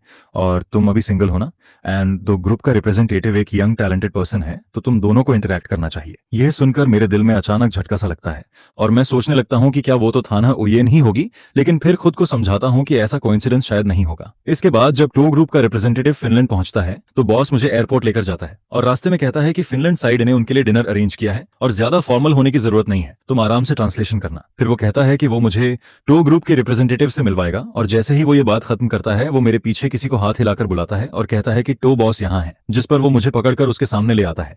और उस वक्त मैं पूरी तरह स्टन रह जाता हूँ, क्योंकि 6 साल बाद भी उसके ऊपर टाइम का कोई असर नहीं दिखता और वो पहले की तरह ही काम और साइलेंट लगती है। फिर बॉस मुझे आगे बढ़ाता है और मैं स्माइल के साथ इंट्रोड्यूस करता हूँ कि ये फिनलैंड एम्बेसी के ट्रांसलेशन डिपार्टमेंट से येंटू हैं और ये इस ट्रिप में आपका ट्रांसलेशन हैंडल करेंगे। इसके बाद वो मजाक में कहता है कि हमारे येंटू सिर्फ हैंडसम ही नहीं है बल्कि 5 लैंग्वेजेस भी जानता है, जिस पर तो थानुयन मुझे लगातार देखती रहती है। उसकी आंखों में क्यूरियोसिटी और कुछ कॉम्प्लिकेटेड इमोशन नजर आता है। मैं पॉलिटली हाथ बढ़ाता हूँ और फॉर्मल टोन में कहता हूँ कि तो बॉस आपसे मिलकर खुशी हुई, जिस पर वो कुछ सेकंड्स तक मुझे देखती रहती है और फिर धीरे से हाथ मिलाती है। लेकिन मैं जल्दी से हैंडशेक खत्म करना चाहता हूँ, तभी वो मेरा हाथ पकड़कर छोड़ती नहीं है, जिस पर मैं 2 बार हाथ छुड़ाने की कोशिश करता हूँ और फिर हल्का सा फ्राउन करके पूछता हूँ कि तो बॉस इसका क्या मतलब है। यह देखकर साइड में खड़े लीडर सिचुएशन समझ जाता है और मजाक में कहता है कि हमारे ट्रांसलेटर का चार्म ऐसा है कि कोई भी इंप्रेस हो जाए, शायद तो बॉस भी एक्सेप्शन नहीं है। जिस पर तो थन हुयन की आंखें थोड़ी डार्क हो जाती हैं और वो हल्का सा ऑकवर्ड स्माइल देती है और फिर मेरा हाथ छोड़ देती है। इसके बाद डिनर शुरू हो जाता है और मैं उस पर ज्यादा ध्यान नहीं देता, क्योंकि मेरे लिए ये सिर्फ फॉर्मल इंटरेक्शन है और वो यहाँ मेरे लिए नहीं आई है। फिर मैं खुद को संभाल कर उसके पास बैठ जाता हूँ और कामली हर सेंटेंस ट्रांसलेट करता रहता हूँ, जिस पर वो एलिगेंट पोस्चर में बैठी होती है और ध्यान से सुनते वक्त हल्का सा चेहरा मेरी तरफ मुड़ती है। यह देखकर मैं एक पल के लिए रुक जाता हूँ, क्योंकि हमारी शादी के 5 सालों में उसने कभी मुझे इतने ध्यान से नहीं सुना था, जिस पर मेरे अंदर हल्का सा दर्द उठता है। लेकिन वो उसके लिए नहीं बल्कि खुद के लिए होता है, क्योंकि उन सालों में मेरा बॉडी तो फैमिली के सन इन लॉ के लेबल के नीचे जैसे कैद रहता है और मेरी सोल अपनी फ्रीडम खो चुकी होती है, जिस पर अब आखिरकार मैं उससे बाहर निकल आता हूँ। तभी तो थाना हुएन की आवाज फिर से सुनाई देती है और वो फिनलैंड के टैक्स सिस्टम और लेबर लॉ के बारे में पूछती रहती है। उसकी आवाज धीमी और स्टेडी होती है और हर सेंटेंस के बाद वो चुपचाप मुझे देखती रहती है। उसकी नजरें गहरी और फोकस्ड होती हैं, जिस पर मैं इंस्टिंक्टिवली उसकी नजरों से बचता हूं और पूरी तरह प्रोफेशनल रहते हुए अपना काम करता रहता हूं। और इस तरह आज की डिनर मीटिंग स्मूथली कंप्लीट होती है। इसके बाद जब हम विदा लेते हैं, फिनलैंड के मौसम के हिसाब से मैं अपना स्कार्फ टाइट करता हूं, ग्लव्स पहनता हूं और कैजुअली तो थान उयन से हाथ मिलाता हूं और कहता हूं कि तो बॉस को इंप्रेशन अच्छा रहा। ये बोलकर मैं मुड़कर जाने लगता हूं, लेकिन जैसे ही मैं कार का डोर खोलता हूं, पीछे से वो मुझे नाम लेकर बुलाती है, जिस पर मैं रुक जाता हूं, लेकिन पीछे मुड़कर नहीं देखता और चुपचाप उसके अगले वर्ड्स का इंतजार करता हूं। फिर ठंडी हवा चलती है और मेरी उंगलियां थोड़ी सुन्न होने लगती हैं। तभी उसकी आवाज फिर से आती है और वो पूछती है कि क्या मेरे पास उससे कहने के लिए कुछ नहीं है, जिस पर उसकी आवाज में हल्की सी अजीब सी सैडनेस महसूस होती है, जिस पर मेरा दिल एक पल के लिए हिलता है। लेकिन मैं खुद को समझाता हूं कि ये सिर्फ फिनलैंड की ठंडी रात की वजह है और मैं कामली कहता हूं कि तो बॉस, डिनर में जो ट्रांसलेशन था वो मैं पूरा कर चुका हूं और बाकी बातों के लिए मेरे पास कुछ भी कहने को नहीं है। लेकिन वो मुझे ऐसे जाने नहीं देना चाहती और उसकी यूजुअल काम वॉइस में थोड़ा अर्जेंसी आ जाता है और वो कहती है कि येंतु, तुमने उस समय बिना बताए डिवोर्स कर लिया, क्या तुमने नियम थान की फीलिंग्स के बारे में भी नहीं सोचा? और अब 6 साल हो गए, वो 9 साल का हो चुका है, क्या तुम्हें उसकी याद नहीं आती? यह सुनकर मैं मुड़ता हूं और बिना एक्सप्रेशन बदले हल्की सी स्माइल के साथ कहता हूं कि एक ऐसा बच्चा जो अपने फादर की सैक्रिफाइस को इग्नोर करता है, उसे याद करने लायक क्या है? और फिर सार्कास्टिकली बोलता हूं कि अब तो शायद वो बहुत खुश होगा क्योंकि उसे नया फादर मिल गया होगा। जिस पर बर्फ के कण तो थाना उयेन के कंधे पर गिरते रहते हैं और वो मुझे कंफ्यूजिंग नजरों से देखती है, फिर धीरे से साई लेकर मेरी तरफ बढ़ती है और रेयर सॉफ्ट टोन में कहती है कि निम थान ने कभी भी तुम्हारी सैक्रिफाइस इग्नोर नहीं की, वो बस छोटा था और उसे प्यार जताना नहीं आता था। और फिर वो कहती है कि उसका कोई नया फादर नहीं है, उसका फादर सिर्फ तुम ही हो सकते हो। जिस पर मैं उसके चेहरे को देखता हूं और अंदर से हल्की सी हंसी आती है। फिर मैं कामली कहता हूं कि किसी को प्यार करना उम्र पर डिपेंड नहीं करता और तुम और को निम थान जियांग कान नियन के बर्थडे याद रखते थे, उसके लिए गिफ्ट्स बनाते थे, तो तुम दोनों को प्यार करना आता है, बस तुम लोग मुझसे प्यार नहीं करते थे। इसके बाद मैं कार के सहारे टिककर उसे देखता हूं और सोचता हूं कि अगर मैं अभी भी उसका हस्बैंड होता तो क्या वो मेरे सामने ऐसे खड़ी होकर मुझे इतना कुछ बोलने देती? फिर मैं खुद पर हल्का सा हंसता हूं, जिस पर वो पूछती है कि मैं क्यों हंस रहा हूं, लेकिन मैं उसकी नजरों की परवाह नहीं करता और कहता हूं कि अगर कुछ फनी लगे तो हंसना नॉर्मल है। फिर मैं साफ कहता हूं कि चाहे हमारा डिवोर्स हुआ हो या नहीं, हम दोनों के बीच ऐसा रिलेशन नहीं है कि हम पास्ट को याद करें और तुम्हें मेरे बारे में बहुत कम पता है और मुझे भी तुम्हारे साथ जुड़ी चीजों को याद करने में कोई इंटरेस्ट नहीं है। यह कहकर मैं उसकी हेजिटेशन को इग्नोर करता हूं और कार में बैठकर वहां से निकल जाता हूं। इसके बाद घर पहुंचकर मैं शावर लेता हूं और बेड पर लेटते ही एक्सट्रीम टायर्डनेस फील करता हूं और जल्दी ही सो जाता हूं। लेकिन रात में अचानक नेबर के डॉग के जोर जोर से भौंकने की आवाज आती है, जिस पर मेरी नींद खुल जाती है और मैं डीप ब्रेथ लेकर खुद को काम करता हूं। फिर जैकेट पहनकर विंडो के पास जाता हूं और वहां मैं देखता हूं कि तो थाना हुएन अभी भी वही ब्लैक ड्रेस पहनकर मेरे घर के बाहर खड़ी होती है, जिसे देखकर मुझे समझ नहीं आता कि उसे मेरा एड्रेस कैसे मिला। फिनलैंड की सर्द रात में टेम्परेचर माइनस में होता है और उसके कपड़ों को देखकर लगता है कि अगर वो पूरी रात बाहर रही तो सुबह तक वो आइस स्टैचू बन जाएगी, जिस पर चाहे मुझे समझ नहीं आता कि वो क्या चाहती है, लेकिन फिर भी मैं डोर खोलकर उसे अंदर बुला लेता हूँ क्योंकि मैं नहीं चाहता कि वो मेरे घर के बाहर मर जाए। इसके बाद फायरप्लेस के पास मैं उसे एक कप कॉफी देता हूँ और वो इतनी ठंडी होती है कि उसका शरीर अनकंट्रोलेबली कांपता रहता है और दोनों हाथों से कप पकड़कर धीरे धीरे नॉर्मल होती है और फिर मुझे देखकर स्माइल करती है और थैंक्स कहती है, जिस पर मैं थोड़ा ऑब्जर्व करता हूँ क्योंकि वो बहुत कम ही मेरे सामने मुस्कुराती थी। ज्यादातर टाइम उसका एक्सप्रेशन कोल्ड ही रहता था। फिर मैं सीधे पूछता हूँ कि आखिर वो चाहती क्या है, जिस पर वो नीचे देखती है और उसकी आईलैशेस पर जमी बर्फ धीरे धीरे मेल्ट होती है और उसकी आवाज हल्की कांपती है और वो पूछती है कि हमारा डिवोर्स क्यों हुआ। यह सुनकर मैं उसे घूर कर देखता हूँ और वो भी कामली मुझे देखती है। उसकी आंखों में रियल कंफ्यूजन होता है लेकिन मेरे अंदर इमोशंस उलझ जाते हैं। फिर मुझे एहसास होता है कि हमारे 5 साल की शादी जैसे उसके लिए कभी एग्जिस्ट ही नहीं करती थी, जिस पर मैं डीप साई लेता हूँ और अंदर ही अंदर रिग्रेट करता हूँ कि मैंने उसे अंदर क्यों आने दिया। फिर वो हेजिटेशन के बाद मेरा नाम लेती है, येंतु, जिसे सुनकर मुझे अजीब लगता है क्योंकि वो पहली बार मुझे इतनी सीरियसनेस से बुला रही होती है, वो भी डिवोर्स के 6 साल बाद। जिस पर मैं सार्कास्टिक नजरों से उसे देखता हूँ और कहता हूँ कि तो था ना हुएन, क्या तुमने कभी सोचा कि इस डिवोर्स की जिम्मेदारी तुम्हारी भी हो सकती है। यह सुनते ही उसका चेहरा स्टिफ हो जाता है और उसकी आंखों में कंफ्यूजन दिखता है क्योंकि वो हमेशा प्रिविलेज्ड लाइफ जीती आई है और हर चीज आसानी से कंट्रोल कर लेती है, इसलिए उसे कभी आसपास की चीजों की परवाह नहीं रही। जिस पर मुझे लगता है कि मैं शायद उन फ्यू लोगों में से हूं जो उसके कंट्रोल से बाहर निकल जाते हैं और अचानक मेरी आंखें थोड़ी नम हो जाती हैं, लेकिन मैं तुरंत खुद को संभाल लेता हूं। फिर मैं कामली कहता हूं कि डिवोर्स से पहले मैंने उसे कई बार कहा था कि अगर वो और नियमथान जांगचानहनियन को पसंद करते हैं तो मैं डिवोर्स के लिए रेडी हूं और नियमथान की कस्टडी भी छोड़ दूंगा और हमारी ज्वाइंट प्रॉपर्टी भी उसे दे दूंगा। नियमथान के नाम ट्रांसफर कर दो और मुझे एक ऐसा बाप समझ लो जो वेलकम नहीं है। ये सब छोड़कर बच्चे की परवरिश के लिए पैसे मान लो। यह बात मैं साफ साफ हर वर्ड में उसे बोलता हूँ, जिस पर इतना कहते हुए मैं तोथन उयन की तरफ देखता हूँ और पूछता हूँ, क्या तुम्हें याद है। जिस पर तोथन उयन का हाथ जो कप पकड़ रहा होता है अचानक टाइट हो जाता है। उसकी आईब्रोज सिकुड़ती हैं जैसे वो याद करने की कोशिश कर रही हो, लेकिन उसकी आंखों में जो कंफ्यूजन दिखता है वो साफ बता देता है कि उसे कुछ भी याद नहीं आता। जिस पर मुझे ये रिजल्ट पहले से ही पता होता है क्योंकि उसने कभी भी एक हस्बैंड के तौर पर मेरी बातों को सीरियसली सुना ही नहीं था और उस समय उसके लिए मैं सिर्फ नाम का पार्टनर था। जिस पर तोथन हुएन सिर झुका लेती है और उसकी वॉइस गिल्ट और रिग्रेट से भरी होती है। सॉरी, मुझे सच में याद नहीं कि तुमने ये बातें कभी कही थी, शायद उस वक्त मैं बिजी थी, लेकिन क्या ये ही रीजन है कि तुमने मुझसे डिवोर्स लिया। मैं सच में ऐसा रीजन एक्सेप्ट नहीं कर सकती।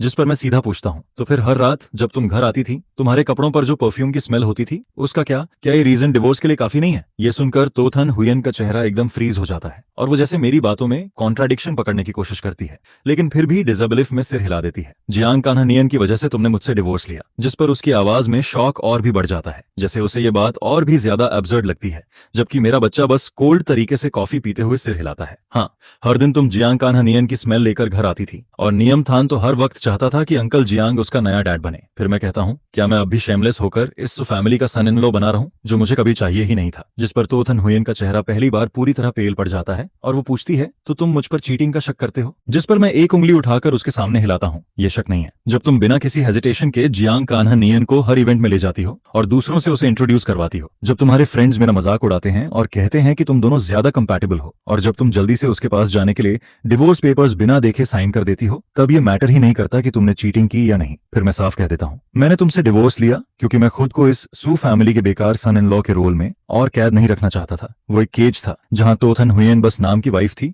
और मैं भी कभी इसे दिल से एक्सेप्ट नहीं कर पाया। जिस पर तोथन उयन की आईलैशेस हल्के से कांपती हैं और वो लंबे समय तक कुछ नहीं बोल पाती। शायद उसे उम्मीद नहीं थी कि मैं ये सब बोलूंगा, या शायद उसे मेरे फीलिंग्स की कभी परवाह ही नहीं थी। वो बस अपनी फेलियर को समझने का एक चांस चाहती थी, लेकिन मेरे लिए ये सब अननेसेसरी है क्योंकि वो जियांग कान्हानियन को पसंद करती है, उसका बर्थडे याद रखती है, गिफ्ट्स और सरप्राइजेस तैयार करती है, उसकी हर पसंद को जानती है, वो उससे प्यार करती है। इसलिए मेरी जैसी फेलियर उसकी फ्यूचर मैरिज में दोबारा नहीं होगी। फिर मैं टाइम देखता हूँ, सुबह के 4:30 बज रहे होते हैं और थकान मुझ पर हावी होने लगती है। जिस पर मैं कहता हूँ, तो टोंग, जो तुम जानना चाहती थी वो सब क्लियर हो गया होगा, अब प्लीज वापस जाओ, मुझे रेस्ट करना है। जिस पर मेरी बात पूरी भी नहीं होती कि अचानक एक साफ और सीरियस आवाज आती है, जिससे मैं थोड़ी देर के लिए स्टन रह जाता हूँ और मेरे गले में अटकी बातें भी बाहर नहीं निकल पाती। तो थाना हुएन मुझे बिना पलक झपकाए देखती है। आई एम सॉरी, मुझे नहीं पता था कि जिन छोटी छोटी बातों पर मैंने ध्यान नहीं दिया उन्होंने तुम्हें इतना हर्ट किया, ये मेरी गलती है, आई एम सॉरी। जिस पर मुझे ये सुनकर थोड़ा फनी लगता है क्योंकि एक ऐसी तो थाने हुएन जो हमेशा खुद को सबसे ऊपर ऊपर समझती है, उससे अपॉलॉजी सुनना शायद मेरे लिए ही पॉसिबल था। लेकिन तभी वो मेरी सोच को काटते हुए कहती है, लेकिन एक बात है जिससे मैं एग्री नहीं करती, मैंने चीटिंग नहीं की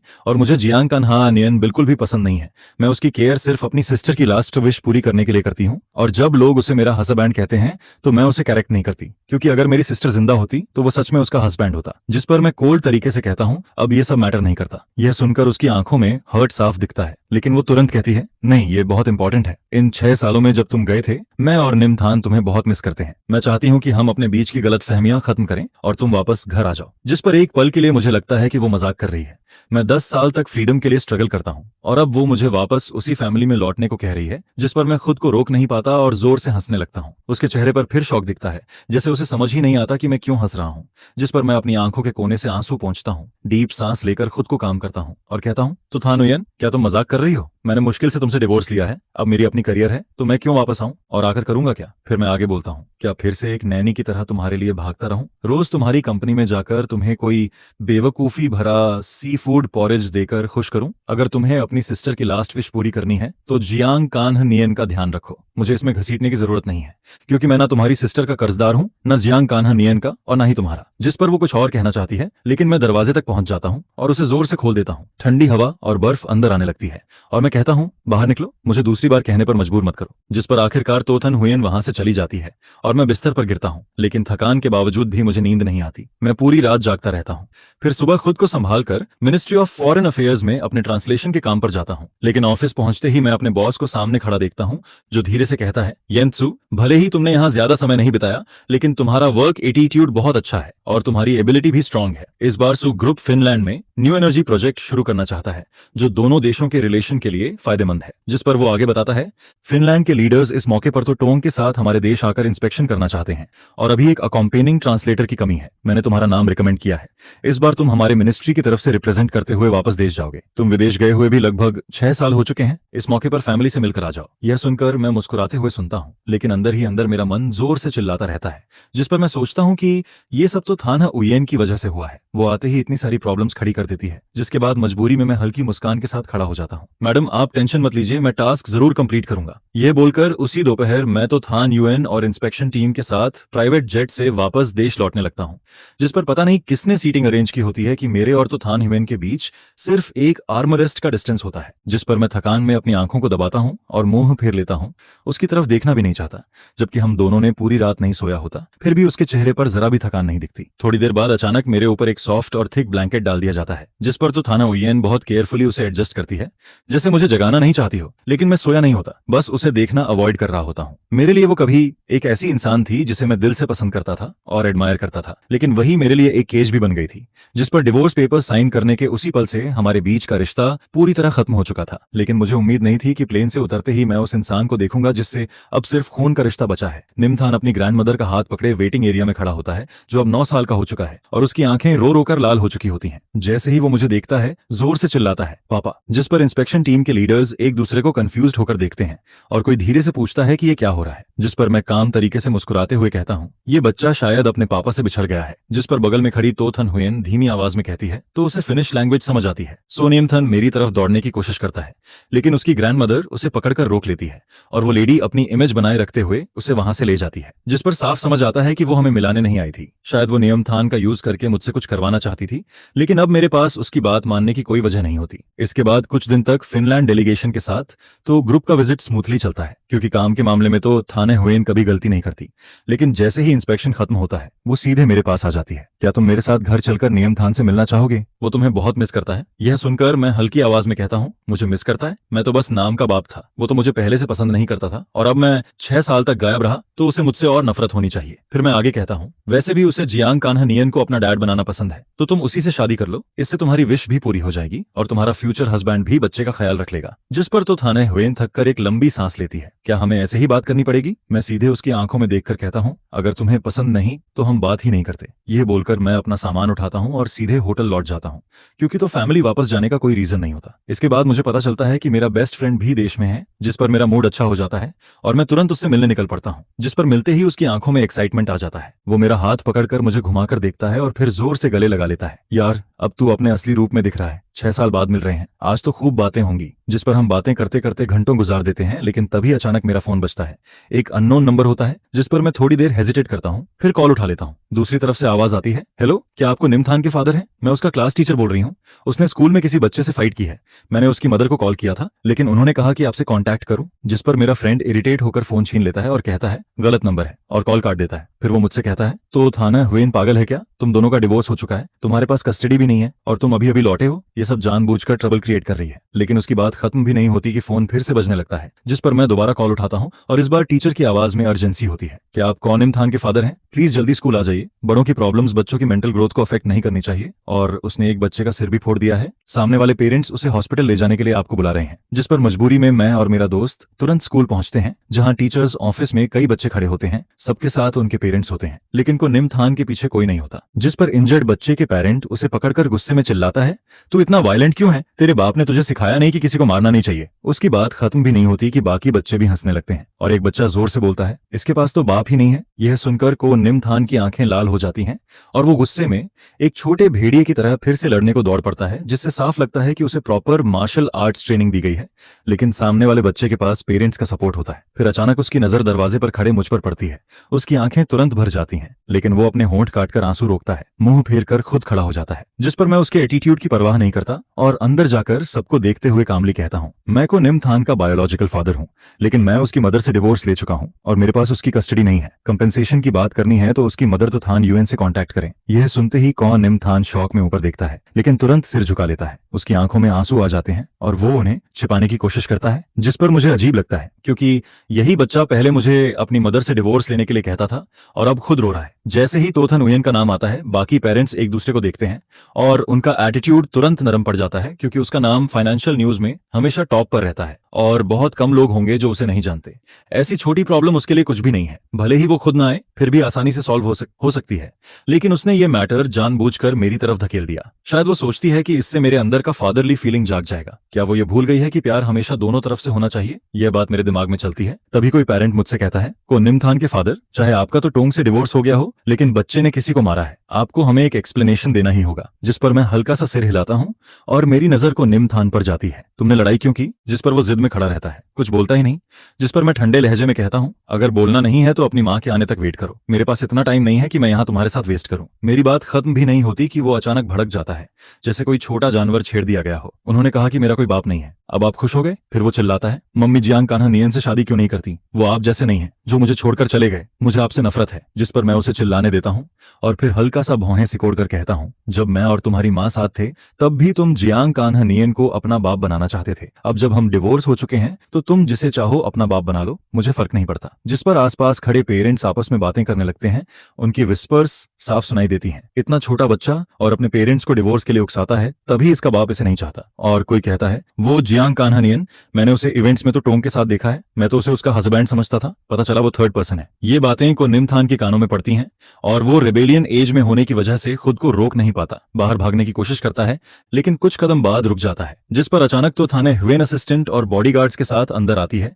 उसका चेहरा बिल्कुल एक्सप्रेशनलेस होता है, लेकिन उसकी प्रेजेंस इतनी हैवी होती है कि पूरा ऑफिस शांत हो जाता है, और वो ठंडी नजरों से सबको देखते हुए पूछती है, क्या हो रहा है यहाँ? जिस पर कोई कुछ नहीं बोलता, और कौ निमथान भी डर के मारे सिर झुका लेता है, जोर से सांस लेने की हिम्मत भी नहीं करता। मैं कैजुअली उसे देखता हूँ और कहता हूँ, अच्छा हुआ तुम आ गई। गार्डियन होने के नाते ये मैटर तुम्हें हैंडल करना चाहिए, मैं चलता हूँ। यह कहकर मैं वहां से निकल जाता हूँ, चाहे वो दोनों पीछे से मुझे पुकारते ही क्यों न रहें। जिस पर मेरा दोस्त मुझे देखकर गुस्से में बोलता है, उस नालायक बच्चे के लिए तू क्यों परेशान हो रहा है? तुझे पता भी है, जब तू गया था, वो जियांग कान्हा नियन को अपना नया बाप बनाने के लिए जिद कर रहा था, तो थानवेन ने उसे थप्पड़ मारा, तो वो घर छोड़कर भागने चला गया था, लगभग किडनैप हो जाता। जियांग कान्हा नियन ने उसे बचाया था। दोनों की बॉन्डिंग तो बहुत स्ट्रांग है। जिस पर मैं और मेरा दोस्त सीधे बाहर चले जाते हैं, और स्कूल वाली बात को मैं जल्दी ही भूल जाता हूँ। लेकिन जब हम दोनों नशे में बाहर निकलते हैं, तभी सामने तो थान उयन और को निमथान खड़े मिलते हैं। वो उसका हाथ पकड़े काफी देर से बाहर वेट कर रही होती है, और मुझे देखते ही उसकी आंखों में हल्का सा इमोशन आता है। येंत्सु, हमें बात करनी है। मैं उसका स्टबर्न नेचर जानता हूँ, इसलिए टाइम वेस्ट नहीं करना चाहता। जिस पर मैं अपने दोस्त को कैब लेकर भेज देता हूँ, और खुद उनकी कार में बैठ जाता हूँ। को निम थान फ्रंट सीट पर बैठता है, और मैं तो थान ह्वेन के साथ पीछे। जिस पर कार के अंदर का माहौल इतना हैवी हो जाता है कि ड्राइवर की निगलने की आवाज तक सुनाई देती है। थोड़ी देर बाद कार एक रेस्टोरेंट के सामने रुकती है। वेटर डोर खोलने आता है, लेकिन तो थान हुयेन खुद पहले डोर खोल देती है, जिस पर मैं उसका हाथ इग्नोर करके बाहर निकल जाता हूँ। ये वही रेस्टोरेंट होता है जो मैंने 6 साल पहले अपने बर्थडे पर बुक किया था, जिस पर मैंने उसे इनवाइट किया था, लेकिन वो नहीं आई। बल्कि उसी दिन उसने जियांग कान्हानियन के लिए पूरा रेस्टोरेंट बुक कर लिया था और मुझे एक खाना तक नसीब नहीं हुआ था। और अब 6 साल बाद वो मेरे लिए खुद ये सब अरेंज कर रही है, लेकिन अब मुझे इन चीजों की जरूरत नहीं है। मैं बैठते ही सीधे बोलता हूँ, जो कहना है सीधे कहो, लेकिन पहले ही क्लियर कर दूं, ना तो कस्टडी ट्रांसफर होगा, ना ही रीमैरिज। जिस पर तोथन हुयेन थोड़ी देर चुप रहती है, जैसे कुछ कहना चाहती हो लेकिन रुक जाती है। और को निमथान मुझे घूरता है, उसकी आंखें लाल हो जाती हैं, जैसे रोने वाला हो, लेकिन अब मैं उसकी रोने की आदत से डिस्टर्ब नहीं होता। फिर आखिरकार तोथन हुयेन बोलती है, अगर तुम्हें मैं पसंद नहीं थी तो तुमने मुझसे शादी क्यों की? मैं हमेशा सोचती थी कि हम परफेक्ट मैच हैं और तुम सबसे सूटेबल सन इन लॉ थे। जिस पर उसकी आंखों में हल्का दर्द दिखता है, लेकिन मैं अपने पास्ट की ठंडी यादों में खो जाता हूँ। तुम नहीं जानती कि मैं बचपन से टॉप स्टूडेंट था, लेकिन मुझे पढ़ाई पसंद नहीं थी। 16 साल की उम्र से ही तुम्हारे फैमिली ने मुझे चुन लिया था ताकि मुझे ट्रेन करके अपना सन इन लॉ बनाया जा सके। फिर मैं आगे कहता हूँ, मैंने इस अरेंजमेंट के खिलाफ रिबेल किया, अर्ली रिलेशनशिप में पड़ा और मुझे रिफॉर्म स्कूल भेज दिया गया। जब तक हमारी शादी का टाइम नहीं आया तब तक मुझे वहीं रखा गया। जिस पर मैं ठंडी आवाज में बोलता हूँ, वो मेमोरीज आज भी मैं याद नहीं करना चाहता, इसलिए मैं कभी तुम्हारा हस्बैंड बनना नहीं चाहता था, न पहले न अब। फिर मैं कहता हूँ, मैंने कभी हैप्पी फैमिली का सपना जरूर देखा था, लेकिन तुम्हारे फैमिली ने खुद उसे तोड़ दिया और मुझे समझ आ गया कि तो फैमिली एक केज है जहां अगर मैं नहीं निकला तो पूरी जिंदगी कैद रहूंगा। अब मेरी अपनी नई जिंदगी है और तुम लोग बस इतना करो कि मुझे डिस्टर्ब मत करो। यह कहकर मैं उठ जाता हूँ। फिर आखिरी में कहता हूँ, और ये रेस्टोरेंट 6 साल पहले की उस रात के बाद से मुझे इससे नफरत है। यह बोलकर मैं बिना उन्हें कुछ कहने का मौका दिए बाहर निकल जाता हूँ, जिस पर पीछे से उसकी रोती हुई आवाज आती है, मुझे नहीं पता था कि तुमने इतना सब सहा है, लेकिन अगर तुमने कभी हैप्पी मैरिड लाइफ चाही थी तो क्या इसका मतलब है कि तुमने कभी मुझे पसंद किया था? और अगर ऐसा है तो क्या हम फिर से शुरुआत कर सकते हैं? जिस पर मैं पीछे मुड़कर भी नहीं देखता और कोई जवाब भी नहीं देता। लेकिन अगले दिन दोपहर में अचानक मेरा वो फादर, जिससे मैं लंबे समय से नहीं मिला था, मेरे पास आ जाता है। उसके चेहरे पर गिल्ट और खुशामद भरी मुस्कान होती है। तू इतने साल कहाँ था? घर पर एक फोन भी नहीं किया। जिस पर मैं उसके सफेद होते बालों को देखता हूँ और समझ नहीं पाता कि मेरे दिल में क्या चल रहा है। जो आदमी पहले मुझे कंट्रोल करता था आज वही मेरे सामने झुकता दिखता है और मुझे एहसास होता है कि मेरा पास्ट उतना अजेय नहीं था जितना मैं समझता था। फिर मैं ठंडे लहजे में कहता हूँ, कुछ सर, जो कहना है सीधे कहिए, घुमा फिराकर बात करने की जरूरत नहीं है। वो आदमी शायद ये एक्सपेक्ट नहीं करता कि मैं इतने शार्प टोन में बात करता हूँ, जिस पर उसके चेहरे की स्माइल एकदम स्टिफ हो जाती है और वो अपने एक्सप्रेशन को संभाल भी नहीं पाता। बाप इस बार आता है तो कहता है, कोई खास काम नहीं है, बस ये सोचकर आया हूँ कि तू इतने सालों से घर नहीं आया, तो क्या अब घर आकर एक बार साथ खाना खा सकता है? जिस पर वो आगे बोलता है कि आजकल सुबॉस हमारे घर पर काफी ध्यान दे रही है और वो क्लियरली देख पा रहा है कि उसके दिल में अभी भी मेरे लिए फीलिंग्स है। फिर वो कहता है कि पहले जब डिवोर्स हुआ था तब मैंने परिवार से बिना बात किए ही फैसला ले लिया और इस बार जब मैं वापस आया हूं तो क्यों ना दोनों परिवार बैठकर बात करें। जिसके साथ वो ये भी याद दिलाता है कि जब मैं 16 साल का था तभी से मेरा मैरिज सुटोंग के साथ तय कर दिया गया था। ये सुनकर मैं उसकी बातों का हिडन मतलब समझ जाता हूँ, जिस पर मेरी स्माइल और भी कोल्ड हो जाती है और मैं पूछता हूँ, क्या वो ये कहना चाहता है कि मैं और सू चिंगशुआन फिर से शादी कर लें? जिस पर गूफ फादर तुरंत सिर हिलाता है और उसकी वो चालाक आंखें फिर से प्लानिंग से भर जाती हैं, जिसे देखकर मैं हल्का सा हंस देता हूं और ताना मारता हूं। इस बार सो फैमिली ने उसे क्या फायदा देने का प्रॉमिस किया है? रिसोर्सेज, कोऑपरेशन या फिर कोई प्रोजेक्ट? फिर मैं साफ कहता हूं कि अगर गू फैमिली सिर्फ अपने बेटे को बेचकर ही सर्वाइव कर सकती है तो बेहतर है वो जल्दी से बैंकरप्ट होकर बंद हो जाए। मेरी ये बात सुनकर उसके चेहरे की स्माइल पूरी तरह गायब हो जाती है और वो गुस्से में बोलता है कि कुछ साल बाहर रहकर मैं काफी टफ हो गया हूं और अब अपने बाप से ऐसे बात करता हूं। जिस पर वो और गुस्से में कहता है कि अगर किसी बेकार इंसान ने फेंग मेई को ये ना बताया होता कि उसने मुझे उस एकेडमी में भेजा था तो सो चिंगशुआन अचानक इन्वेस्टमेंट विड्रॉ नहीं करती और एक ही रात में गो कंपनी की मार्केट वैल्यू आधी नहीं गिरती। इसके बाद वो जबरदस्ती कहता है कि आज चाहे कुछ भी हो मुझे उसके साथ जाकर सू चिंगशुआन से मिलना ही पड़ेगा और ये बोलते हुए वो मेरा हाथ पकड़ने की कोशिश करता है, लेकिन मैं उसका हाथ झटक देता हूँ। हालांकि फिर भी उसके साथ जाने के मान जाता हूँ क्योंकि गो फैमिली का ये सड़ा हुआ हिस्सा अब खत्म करना जरूरी हो गया था। 1 घंटे बाद सू हाउस के मेन हॉल में मैं फिर से सू चिंगशुआन को देखता हूँ और गो डियानशेन उसके पास बैठा होता है, लेकिन मैं उन्हें इग्नोर करता हूँ और जाकर एक जगह बैठ जाता हूँ। जिस पर सू चिंगशुआन थोड़ी देर सोचती है और फिर बोलती है, गुयांसी आज मुझे यहाँ क्यों बुलाया है? लेकिन फिर खुद ही कह देता हूँ कि उसे कुछ कहने की जरूरत नहीं है क्योंकि मेरे लिए उसका न होना ही सबसे अच्छा है। ये सुनकर उसकी आंखों में हल्की सी टूटन दिखाई देती है और वो कुछ देर चुप रहने के बाद धीरे से बोलती है कि वो मुझे फोर्स नहीं करना चाहती, लेकिन उसकी बात पूरी होने से पहले ही गुफादर बीच में बोल पड़ता है। वो मुस्कुराते हुए एक एक्सपेंसिव वाइन निकालकर टेबल पर रखता है और बड़े एंथुजियम से सू चिंगशुआन और उसकी मां को ऑफर करता है कि वो इसे टेस्ट करें। फिर वो मेरी तरफ इशारा करते हुए कहता है कि यंसी बचपन से ही स्टबन रहा है, लेकिन उसने उसे डांट दिया है।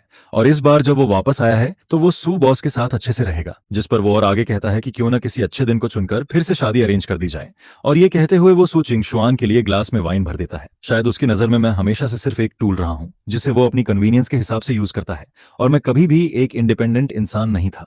लेकिन तभी अचानक गीदी हाउस का मेन डोर जोर से खुलता है और कुछ बॉडीगार्ड्स अंदर आते हैं, जिनके पीछे एक आदमी आता है जो ऑफिशियल कोट पहने होता है। वो आते ही सख्त आवाज में कहता है कि ये कौन सा जमाना है जो अभी भी अरेंज्ड मैरिज को जबरदस्ती लागू किया जा रहा है। और फिर वो गुस्से में कहता है कि कैसे हिम्मत हुई कि मिनिस्ट्री ऑफ फॉरेन अफेयर्स के किसी इंसान को यहाँ लाकर जबरदस्ती किया जाए। जिस पर पूरे गो फैमिली का माहौल एकदम फ्रीज हो जाता है और गुफादर तुरंत आगे बढ़कर उसे खुश करने की कोशिश करता है, लेकिन वो बुजुर्ग ठंडे स्वर में उसे घूरता है। वो साफ कहता है कि 1950 में ही फोर्स्ड मैरिज को खत्म कर दिया गया था और आज वो खुलेआम मिनिस्ट्री के एम्प्लॉई को फोर्स कर रहा है, जो कानून का सीधा अपमान है। उसकी ये 2-3 लाइनें ही सबको शॉक कर देती हैं और जो लोग मुझे पहले सर्वेंट समझते थे वो भी अब हैरान होकर उसे देखते रहते हैं। गुफादर कंफ्यूज्ड होकर कहता है कि यहाँ कोई मिनिस्ट्री का इंसान नहीं है और वो इसे फैमिली डिनर बता देता है, लेकिन बुजुर्ग उसकी बात इग्नोर करके मेरी तरफ देखता है और मुस्कुराते हुए बुलाता है, यांसी यहाँ आओ। ये देखकर गुफादर और भी कंफ्यूज्ड हो जाता है और पूछता है कि क्या उसने गलत इंसान को पहचान लिया है, क्योंकि उसका बेटा तो कॉलेज भी नहीं गया और वो मिनिस्ट्री का इंसान कैसे हो सकता है। लेकिन उसकी बात पूरी होने से पहले ही बॉडीगार्ड्स उसे पकड़ लेते हैं, जिस पर मैं सबकी शॉक्ड नजरों के बीच खड़ा होता हूँ और उस बुजुर्ग के पास जाकर माफी मांगता हूँ कि मेरी फैमिली प्रॉब्लम की वजह से उन्हें यहाँ आना पड़ा। मैं बताता हूँ कि जाने से पहले मैंने अपने एक दोस्त को मैसेज किया था जो मिनिस्ट्री में काम करता है, और ये बुजुर्ग उसी डिपार्टमेंट के फॉर्मर लीडर हैं जिनसे मेरी पहले मुलाकात हो चुकी है। जिस पर वो कहते हैं कि मैं मिनिस्ट्री का एक एक्सीलेंट मेंबर हूँ, कम उम्र में ही 5 लैंग्वेजेस में एक्सपर्ट हूँ और मेरी वर्किंग एबिलिटी भी आउटस्टैंडिंग है, इसलिए वो मेरी लीव खत्म करके मुझे जल्दी वापस बुलाना चाहते हैं। जिस पर मैं तुरंत कहता हूँ कि मुझे कोई प्रॉब्लम नहीं है, क्योंकि मैं खुद भी वापस काम पर जाने के लिए ईगर हूँ। फिर वो सिर हिलाते हैं और उसी समय एक होंग की कार गो हाउस के गेट में एंटर करती है, जिसके पीछे कुछ पुलिस कार्स भी आती हैं। मैं उन्हें कार में बैठाता हूँ और जैसे ही डोर बंद करता हूँ पुलिस कार से कुछ लोग उतरते हैं और गू फादर के पास जाकर अपना बैज दिखाते हैं। वो कहते हैं कि इन्वेस्टिगेशन में पाया गया है कि जिस जगह पर उसने पहले मुझे भेजा था वहां इलीगल एक्टिविटीज होती थी, इसलिए उसे उनके साथ चलकर इंक्वायरी फेस करनी होगी। जिस पर गू फादर चिल्लाता है कि उसने कुछ नहीं किया, लेकिन कोई उसकी बात नहीं सुनता और पूरा फैमिली डिनर यहीं खत्म हो जाता है। मैं भी लीडर के साथ जाने के लिए कार में बैठने ही वाला होता हूँ, तभी पीछे से एक आवाज आती है, पापा। जिस पर मेरा हाथ कार के डोर पर रुक जाता है और लीडर मेरी तरफ देखकर सिर हिलाता है, जैसे कह रहा हो कि डिप्लोमेट की जॉब में फैमिली से मिलने के मौके कम मिलते हैं, इसलिए जो बातें करनी है जल्दी कर लेनी चाहिए। इसके बाद वो कार में बैठकर चले जाते हैं और मैं मुड़कर सु चिंगशुआन और गू डायशेन को देखता हूँ, जहां वो बच्चा अपनी माँ का हाथ पकड़कर मुझे आंसू भरी आंखों से देख रहा होता है। वो बच्चा खुद को रोकने की कोशिश करता है, सिर उठाता है जैसे किसी तरह अपने आंसू गिरने से रोक रहा होता है। जिस पर वो कांपती आवाज में कहता है, क्या पापा सच में मेरे पापा नहीं बनना चाहते? क्या पापा सच में मुझे नहीं चाहते? गुनयानसन अपने होंठ जोर से दबाता है, जैसे उसके लिए बोलना बहुत मुश्किल हो रहा है। फिर वो धीरे धीरे कहता है कि इन सालों में वो और उसकी माँ दोनों ही मुझे बहुत मिस करते रहे हैं और वो अक्सर अपनी माँ को स्टडी रूम में मेरी फोटो को देखते हुए खोए हुए देखता है। और जो बातें उसने पहले कही थी वो इसलिए क्योंकि वो समझदार नहीं था। जिसके साथ वो पूछता है, क्या मैं उसे माफ कर सकता हूँ? उसे देखकर मेरे दिल में हल्का सा दर्द उठता है, क्योंकि आखिर वो मेरा ही बेटा है और उसके लिए कुछ फील न करना नामुमकिन होता है। लेकिन अब मैं भले ही सब कुछ छोड़ चुका हूँ, फिर भी अपने पुराने दोस्त की जगह लेकर उसे माफ नहीं कर सकता। जिस पर मैं शांत और नरम नजरों से उसकी तरफ देखता हूँ। मैं कहता हूँ कि हमारे साथ बिताया गया समय बहुत कम था। उन 3 सालों में भी 1 साल ऐसा था जब उसे दुनिया की सही समझ नहीं थी, लेकिन फिर भी मैं हर दिन उसे गोद में उठाता था, उससे लगातार बातें करता था, हालांकि उसे शायद कुछ भी याद नहीं है। फिर धीरे धीरे जब उसने दुनिया को समझना शुरू किया तो उसके अंदर गलत सोच बनने लगती है और मेरे उसके पिता होने से ज्यादा वो किसी और को अपना पापा बुलाना चाहता है। भले ही वो उस समय एक मासूम बच्चा था, लेकिन उस पल मेरा दर्द बिल्कुल रियल था, जो कभी फेक नहीं था। इसके बाद के 6 सालों में मैं उसकी जिंदगी में मौजूद नहीं था और मैंने उसकी अपब्रीडिंग में भी कोई रोल नहीं निभाया। जिस पर सच कहूं तो मुझे उसे डांटने या सिखाने का कोई हक नहीं है, लेकिन फिर भी आज मैं उसे एक बात समझाना चाहता हूं कि भले ही वो बच्चा है, लेकिन सिर्फ बच्चा होना कोई एक्सक्यूज नहीं बनता और गुनयंशन की ये गलती माफ करने लायक नहीं है। मेरी बात खत्म होते ही पीछे से एक दर्द भरी चीख सुनाई देती है, पापा मुझे माफ कर दो। मेरे कदम एक पल के लिए रुकते हैं, लेकिन फिर भी मैं नहीं रुकता। चाहे लोग मुझे कोल्ड कहें या इररिस्पॉन्सिबल, मुझे फर्क नहीं पड़ता, क्योंकि मैंने उसे पहले ही सबसे अच्छा स्टार्टिंग पॉइंट दे दिया है। वो सु चिंगशुआन के साथ रहकर सबसे अच्छी एजुकेशन और केयर पाता है और उसे कभी प्यार की कमी नहीं होती, जिसके साथ उसका फ्यूचर भी तय है, जहां वो एस एसयू ग्रुप को इनहेरिट करता है और जो कुछ उसे मिलता है वो उसकी इमेजिनेशन से भी ज्यादा होता है। ये सोचकर मेरे होंठों पर हल्की सी राहत भरी स्माइल आ जाती है और मेरे कदम और तेज हो जाते हैं।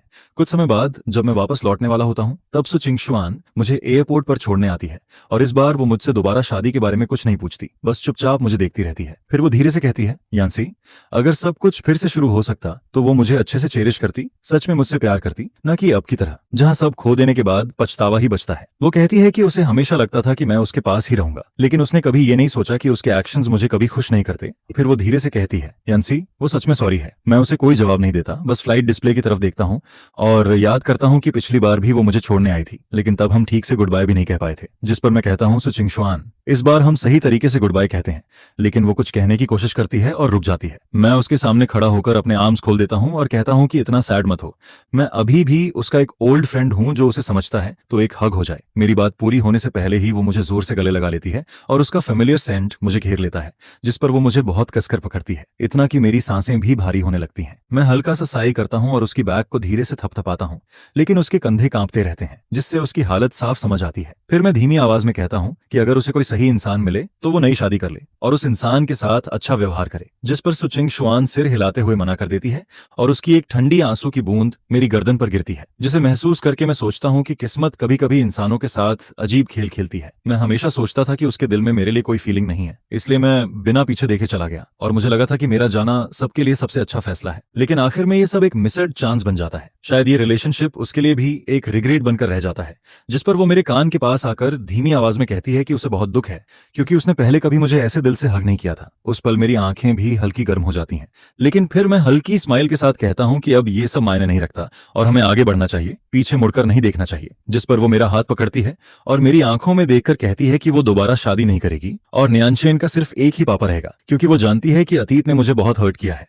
वो कहती है कि चाहे मैं उसे माफ न करूं, लेकिन वो और न्यानशेन हमेशा मेरा इंतजार करेंगे और अगर कभी मैं उनसे मिलना चाहूं तो उसे बता दूं। वो जहां भी होगी तुरंत न्यानशेन को लेकर मेरे सामने आ जाएगी और उसका घर हमेशा मेरे लिए खुला रहेगा। उसकी बात पूरी भी नहीं होती कि एयरपोर्ट के एक पिलर के पीछे से न्यानशेन भागता हुआ आता है, जिसकी आंखें लाल हो रही होती हैं और वो जोर से कहता है, पापा मुझे माफ कर दो, मैं आपका इंतजार करूंगा जब तक आप फिर से मेरे पापा बनने को रेडी नहीं होते। जिस पर मैं झुककर बैठ जाता हूं जैसे पहले उसे मनाता था और उसके आंसू धीरे से पोंछता हूं। फिर कहता हूं, सॉरी न्यानशेन, मैं हमेशा तुम्हारे साथ नहीं रह सकता, लेकिन मैं हमेशा तुम्हारा पापा रहूंगा। कोई भी इस बात को बदल नहीं सकता, लेकिन एक पिता बनने से पहले मुझे खुद के लिए भी जीना है। उसी समय अनाउंसमेंट होती है कि फ्लाइट 5-2 के पैसेंजर्स बोर्डिंग के लिए गेट पर आएं और हेलसिंकी जाने वाली फ्लाइट अब बोर्डिंग शुरू कर चुकी है। जिस पर मैं खड़ा होता हूं, आखिरी बार उसके सिर पर हाथ फेरता हूं और सु चिंगशुआन की तरफ देखकर कहता हूं, उसे घर ले जाओ। इतना कहकर मैं अपना छोटा सूटकेस उठाता हूं और बिना पीछे देखे चल देता हूं और फिर प्लेन आसमान में उड़ता है, बादलों के ऊपर निकलता है और नीचे पूरा शहर रोशनी की जाल जैसा चमकता रहता है। शायद खून का रिश्ता हमें फिर कभी मिलवाता है, लेकिन मेरा फैसला कभी नहीं बदलता, क्योंकि आगे का रास्ता बहुत लंबा है और इस बार मैं सिर्फ अपने लिए जीता हूं।